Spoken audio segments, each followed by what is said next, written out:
Hey everyone, welcome to Adventure Day at Live Well with Elle. We are at the beach with some of our friends from South Africa, and they are going to teach us all about traditional South African potjie, what it is, how to make it, and most importantly, how to enjoy it with your friends.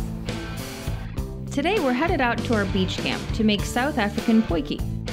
In South Africa, potjie, which translated literally means pot food, has been a part of South Africa's heritage and culture for centuries.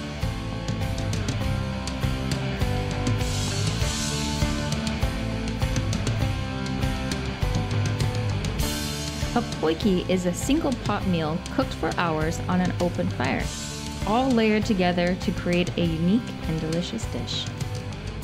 I'm here today with my friends Caleb, Derek, and Herman, who have all graciously offered to join me today and teach me all about what it means to potjie. So do you use the same ingredients in all of the potjies that you make, or is it kind of different every time? It's different every single time. This is the kind of vegetables I like to use, but no two potjies are the same. Everybody puts in whatever they want to put in. Okay. I mean, there's no set rule to make a potjie. Awesome. Sounds great. Thanks. Let's do it. Let's do it. And the potjie we're making today, we're going to be using beef, sweet potatoes, pumpkin, garlic, onions, broccoli, snap peas, mushrooms, and tomatoes. Our first step is to build a fire.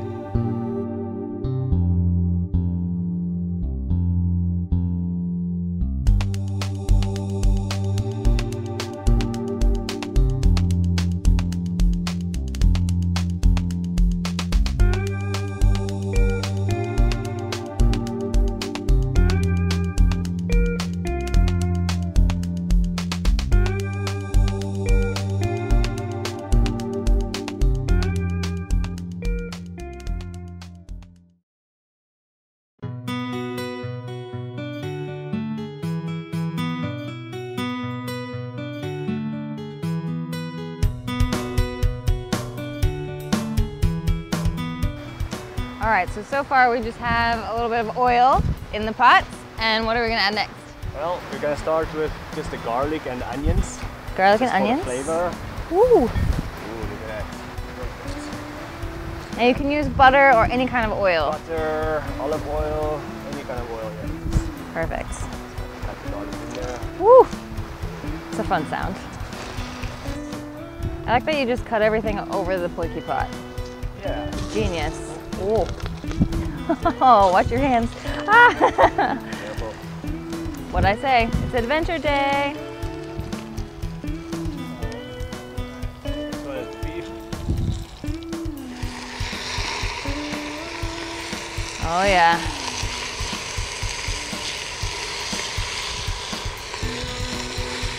Well, we just added the beef on top of the onions, and we're just gonna cover it and let the beef cook for a while. Okay, so can you tell me a little bit about why you brown the meat? Yep, sure. Once you've put the onions and the garlic in and you've fried them up in the oil or the butter, you add the meat and you quickly stir it just to brown it and seal it off. Okay. You want to seal those juices in, and after that you can add a little bit of water if you want, or you can add some red wine or some sauce just to also help it to start making a bit of a stew and not to catch. Okay. And then you can start adding your other layers gradually.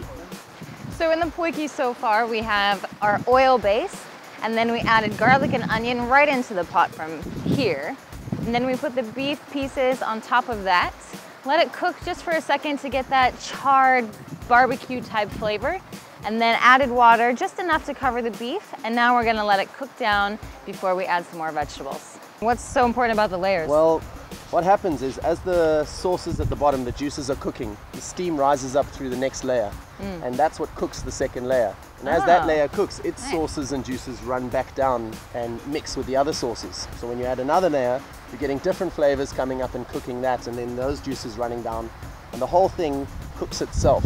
Wow. But once it's done, the idea about not stirring the potjie is not only to keep those flavors pure and keep it like untouched. In order. It's also in order. It's also when you serve it, bringing the ladle up through from the bottom digging deep and really bringing it up through everything and serving it to someone, you kind of see the different layers fall off onto the plate, and that's very impressive. Really impressive, yeah. Nice, thanks. Yeah.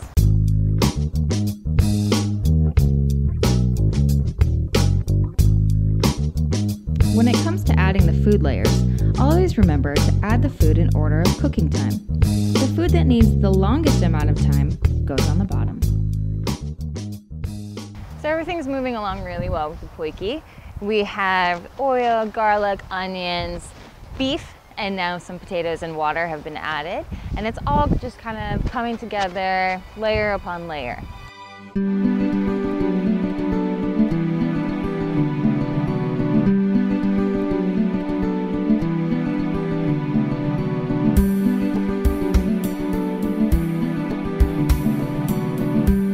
Whether you have a whole day of rugby watching or just an afternoon at the beach, family and friends relax, socialize, and catch up around the warm fire and softly bubbling potjiekos pot.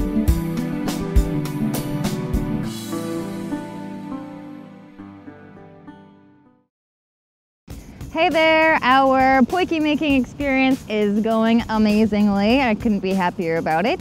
And my friends just told me some fun history about the actual potjiekos pot that I wanted to share with you. So apparently back in the 15th century, as the story goes, there was a spice trader from the West Indies who landed on what was to become Cape Town. And with him, he brought a cast iron pan that had 3 legs. And that became the potjiekos pot that is so famous in South Africa today and outside of South Africa. I mean, we're using it here on this tiny island. So yeah, the history is cool, and it's just kind of a fun piece of information to have for your next trivia game. Okay, so tell me about the tomatoes and what their secret purpose is. The tomatoes go on top of the potjiekos. Okay. And this serves as a thermometer. When the tomato pops, then you know Then it's ready. it's ready. Yes. Whoa. So when the tomato pops at the top, then you're ready to eat.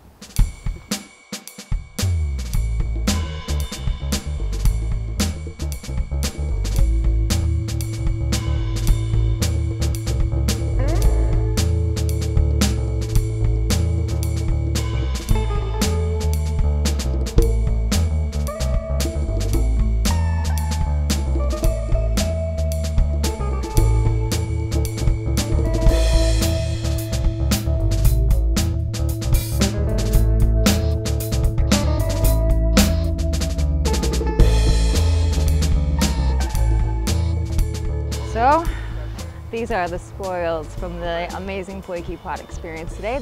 It smells heavenly, and as you can see, it's gorgeous. So let's try this. I've been told that I'm supposed to wait to taste it because it's going to be very, very hot. So if I burn my mouth, it's for you guys.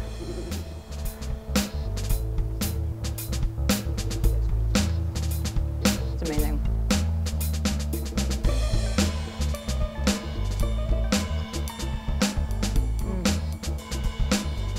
So good. Oh man. Ooh,